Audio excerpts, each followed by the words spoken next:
Hey everyone, Jesus said, look at the birds of the air. Are you not much more valuable than they? Can any one of you, by worrying, add a single hour to your life? You know, we have the greatest treasure, the riches in heaven, as Christians, way beyond anything this world can offer us. So I can't believe how easily I get caught up, like everyone else, in worrying about stuff, what to buy, what to save for.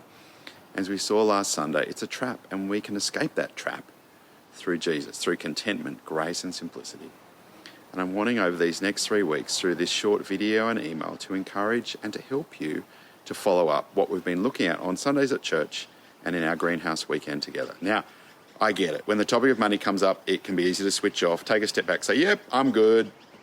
Often we don't even want to think about it because it causes worry and stress about our security in the future. But that's exactly why we need to listen to Jesus and believe him, because he shows us how we can stop worrying. He teaches us how to find contentment and the joy of generosity, because we've got the ultimate security. And today I just want to say, for our church, when it comes to generous giving, firstly, we put people first. You might notice when you walk into church, from that time on, everything's planned pretty well. The music, the prayers, the preaching, to the urn that's been filled to provide you with a cup of tea or coffee, or even dinner after 5 p.m. And behind the scenes, our staff are wonderful servants that make the Sunday ministries happen with their teams, but also Monday to Saturday, all to help people know, serve and proclaim Christ.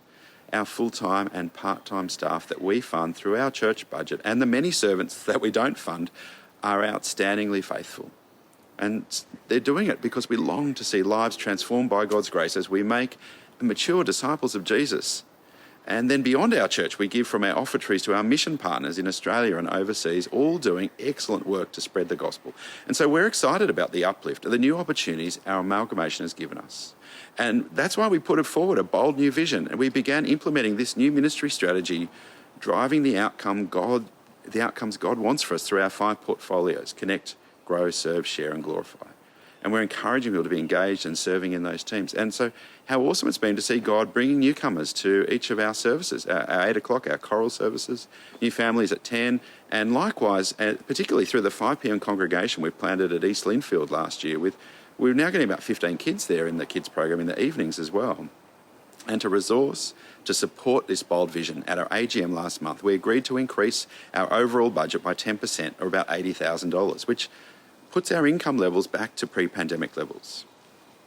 Secondly, we do have significant property between our 2 sites. You know, in my time, we've done significant work on the church buildings at Clara and East Linfield, the preschool, the parish hall, the kindy hall, all 3 houses. We've done major repairs, refurbishments. As we look to the future, our wardens and our parish council are working with the Anglican Church Growth Corporation on some bold plans to use the property that we have for God's glory. So you'll hear about that in the second half of the year. Thirdly, resourcing must be prayed for and provided. Now, look, I don't want to do an appeal.